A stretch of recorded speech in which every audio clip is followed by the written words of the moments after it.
Okay, mo kunin ni ang papaitan. Wala may ikay kilawin ako ritso. So kani papaitan ni. So kani papaitan ni. Sa nagkuat. So na isa ka tong primero gibutang butter dayon ahos. Okay.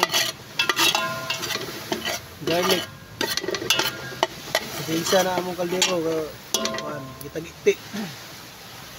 Usa nga na sa mga ingredients nga lami, gitagiti. Okay. Idungaga na mo butter kay gamay ra, wala diha ni kuan ng oil. Mala. Ayun, mikos-mikos. Okay.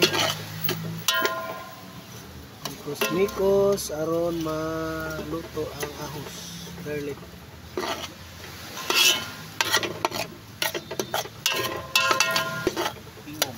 Sibuyas, bombay.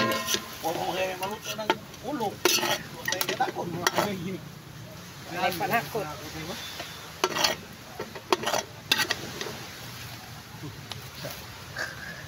Dusok na gani itong mga paraphernalia rin.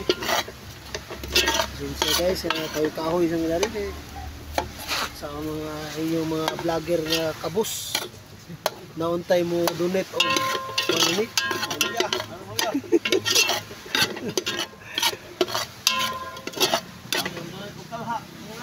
May mo donate ano yung electric stove.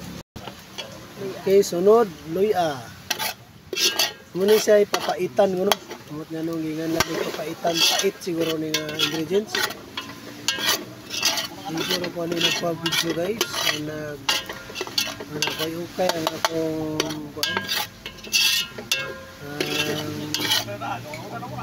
asawa sa akong igsuon.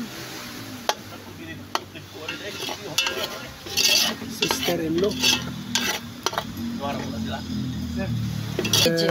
Main ingredients gid ang kining internal organ niya.